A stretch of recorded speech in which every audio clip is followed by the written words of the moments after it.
Hey, this is Brent Jensen. You're listening to No Sleep Till Sudbury, the show where we talk about the music that makes your skin vibrate. The show is brought to you by Pariah Pickups. What you want, what you need, what you love. Check them out at pariahpickups.com. And if you want to support the No Sleep Till Sudbury podcast on Patreon, you can go to patreon.com/Brent Jensen Music for details. All right, this week on the show, I want to talk about something a little more personal that happened to me recently that I found to be very moving, enough that I wanted to share it with the No Sleep Till Sudbury listenership because I thought it was so cool. With my amazing partner, Amy Davies, I in turn have two equally amazing stepchildren, 11-year-old Eamon and 14-year-old Apsley. In addition to being a voracious reader, Apsley listens to a lot of music, and she tends to like some of the same stuff that I do. The older stuff, the classics, Guns N' Roses, AC/DC, Black Sabbath. Now, she mentioned in passing recently that she was listening to Metallica. And when I heard that, I assumed that she was probably listening to the Black Album or some of Metallica's more popular stuff. But I was wrong. The Metallica record that she was actually listening to was their very first record, Kill 'Em All. Now, when she told me that, I'll admit that I was a little bit stunned. And those of you who have read my first book will immediately know exactly why. In August of 1983, I was on summer vacation with my family, and we were in a mall somewhere in the southern United States. We were back to school shopping. I ducked into a record store, and in that record store, I had spotted an album by a group that I'd never heard of before, named Metallica. I ended up buying it on the strength of the band name and some of the song titles. And what I heard as I listened to this cassette in my yellow sports Walkman all the way home was something that I'd never heard before. And at that point in my life, it changed everything for me. I had just turned 14 years old 3 months earlier. For Apsley to discover this record on her own and actually like it at age 14, quite honestly, it kind of blew my mind. So a week or so ago, on our family summer vacation up north, Apsley and I picked up breakfast for everybody one morning in Sudbury. And on the way in the car, we put on Kill 'Em All, and we listened to it together. And as it played, I felt as though I was in some sort of transcendental Twilight Zone episode. There I was, watching my 14-year-old stepdaughter experience Metallica's first record, much in the same way that I had, almost 40 years earlier, to the very day. It's hard for me to articulate the emotions I was feeling at that point, but I can tell you that pride and joy were certainly two of them. So, I related my perceived importance of this moment to Apsley later and how cool I thought this whole thing was, and she agreed. Then I suggested that such a moment warranted an appearance on her behalf on the show, and I asked if she wanted to come on and talk about it. And she graciously agreed. So, without any further ado, here she is. Apsley, thank you so much for joining me today. Yeah, thanks for having me. So, Apsley, you are a music fan, and you started taking a special interest in music around what time? I guess I've always, I haven't really always taken a particular interest in music, but I remember when I was younger, I had an iPod, and it had, all different kinds of music from Rihanna to Nirvana, and then after that, I guess it just kind of grew from there. So now you're 14. And you know, a lot of kids your age, and we've talked about this before, a lot of kids your age listen to contemporary pop. Now, you appreciate it, and I think that there is some of that stuff that you do like, but it's not your preferred genre of music. No, not really. Why do you think that is? I'm not sure. It might have been because of that iPod that I was talking about, and just growing up on kind of a wider variety. And getting to pick what I like instead of being, I don't know, kind of quote unquote forced into the ideal music standards. So you're forging your own path. Yeah.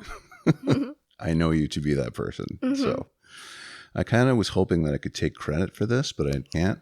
That's okay. Yeah, well, I can give you some credit in that way. That yeah.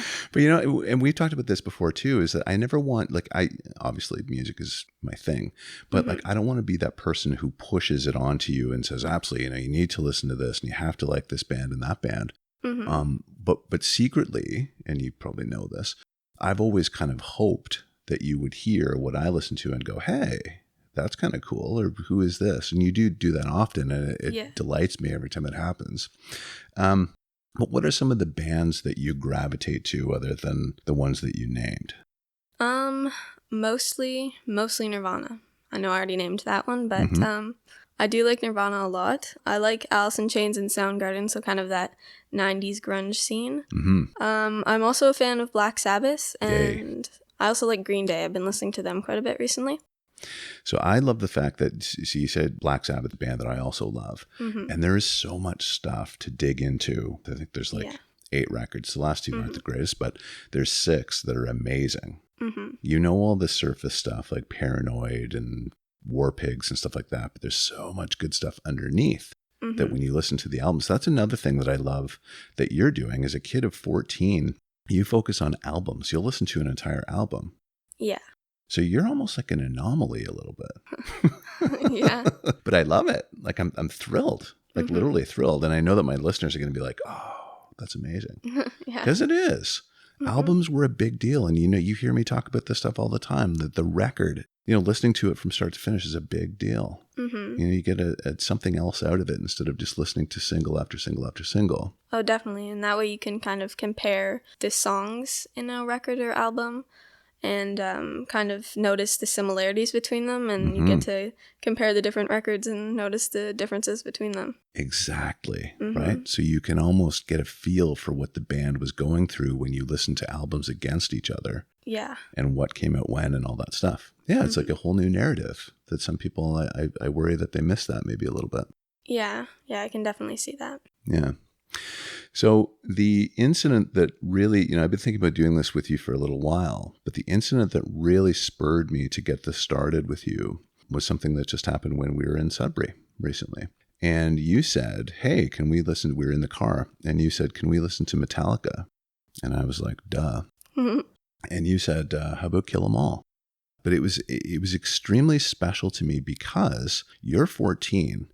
And right now, you are just a couple of months older than I was when I first heard Metallica in 1983. I was 14 years old too. I think I was 14 and 4 months. So it was a big deal. So now listening to that with you, it was just you and I in the truck, and we were driving. And I kind of almost heard the music in a different way as a result. There was nostalgia, there was sentimentality, like all these things were going through my mind, and it was a big, big deal for me. I thought that was just fascinating. Now, we're going to talk about Metallica's Kill 'Em All today, and I actually brought the cassette that I listened to when I bought this in the southwestern United States in 1983. So there's this one, I bought this one later, which is a re-release, but this is the actual cassette. Oh, wow. I don't know if I've ever showed this to you before. No, I don't think so. I'm going to throw it. Can you catch it? I'll try. There you go. Wow. That's... Do you know how a cassette works? This is the comedy part of the program now. Yeah. So I gave a talk once, and I brought a cassette in. It was to a bunch of grade 8s at school. And they all kind of looked at me like I had 5 heads. Like, how does it work? Where does the music come out of? Yeah. You put that into a player. But see, this is funny for you, right? Yeah. But that was my thing. It went into my Walkman. Yeah. Yeah. Sometimes I wish I had a Walkman just so I could play cassettes. I have a Walkman, so you can. Awesome. We'll get it later. So now, the contents of that record, Kill 'Em All, you have a couple of favorite songs, I understand. Oh, yeah. What are they? So I've got to say my favorite song is probably Motor Breath. That's excellent a good one. pick. And then The Phantom Lord, which is pretty close tie with Motor Breath, but I think it's a second. Wow. I also like The Four Horsemen. Yeah. That's a good one. Good. I'm going to say Hit the Lights is a pretty good one. It's not my favorite one, definitely, but it's up there. That's great. And what is it about those songs? So like Phantom Lord, I get, because that was one of my favorite songs too. It was always and again, listening to the cassette, it was the kickoff for side 2. So I would rewind wherever the cassette was at the time. I would make sure that if I was going on a trip, I got my Walkman, and I would have that song ready, queued up to play. Yeah. And then I would listen to it, and it just like pumped my blood because it's just like a fantastic guitar riff. Is it like, what are the things that you hear when you listen to these songs? Is it the riffs, the drums, what? I think it's just like a mix of all the instruments and kind of like, I don't know, mostly like the guitar and bass, I think for me. But it's really just like everything about it. It's just like a great mix of instruments. I don't know how to explain it otherwise, but. So James Hetfield is the singer and the guitar player. Great voice at that time, right? He was a young kid. I think he was in his like early 20s. So you listen to Metallica now, and Metallica is one of those bands that when they started with Kill 'Em All, nobody really knew who they were, but they showed promise. Yeah. Ride the Lightning came out, Master of Puppets. They didn't really get super popular until, I think it was like 10 years later in 1991 when the Black Album came out. Do you know anything about that album? I know that Enter Sandman is on that album. Right. And that was their big breakthrough, I think, when that song came out. Yeah. Because it's not like you listen to Kill 'Em All, it's thrashy. Definitely. Right? It's very fast and aggressive. Oh, yeah. Enter Sandman it's a heavy song, obviously, but it's not as kind of unhinged as the material on Kill 'Em All. Yeah. Is that the only song that you know from that record? I think there's another one, but I can't remember what it's called right now. You probably know it if I name them. Yeah, Yeah, definitely. Now, it's funny because when I listened to that record, the Black Album, I liked it, but I felt like because it attracted other people as Metallica fans, and I'd spent my time being a Metallica fan when it wasn't super on vogue or popular, it kind of pushed me away from the band because I felt like they weren't really mine anymore. Yeah. And I wonder if that will happen to you too, because right now at 14, you're very dialed in. You don't have a mortgage to worry about. You don't have a job to worry about, all that stuff, right? So like music is a big, big deal for you. Yeah, definitely. Again, this is like the root of my fascination. I can see myself in you right now, enjoying this music. It's great. Yeah. So now Kill 'Em All is a favorite record of yours. Are you going to get into Ride the Lightning? Definitely. I've already listened to it a couple of times. I think I like Kill 'Em All better than Ride the Lightning. But Ride the Lightning is a little bit less, like, almost angry than Kill 'Em All. I mean, just in the title alone, you can tell. Yeah. I like it. Not as much as Kill 'Em All, though. Okay. How about Master of Puppets? I have not listened to that one yet. Ooh. No. You're in for a treat. Yeah, definitely. People say that is Metallica's best work. Yeah. So it'll be interesting to see what you think of it. Yeah. Ride the Lightning's my favorite, personally. I love Master, but I also... See, I would credit you now with getting me back into Kill 'Em All. The way that it sounds, like the sonics of it, it's their first record, and it wasn't produced entirely professionally. Like Master of Puppets sounds better because they had more money, and they had better facilities, and it's a better sounding record. But people say that a little bit of the aggression and that authenticity was lost when they recorded Master, just a little bit. Yeah. I can understand why they would say that, yeah. And again, fascinating for me that these are things as a 14-year-old that you actually consider and appreciate. I think that's fantastic. So maybe someday I'll bring you to a Metallica show. Oh, that would be awesome. Wouldn't that be cool? Okay, let's do it. Awesome. All right. Absolutely. Thank you so much for doing this with me. Thank you for having me. It's been a lot of fun. Oh, yeah, definitely.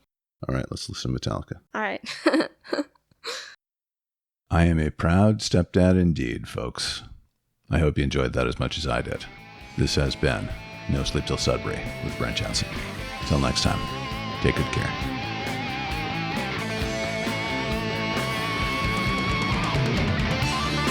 Brent Jensen is the best-selling author of No Sleep Till Sudbury, Leftover People, and All My Favorite People Are Broken.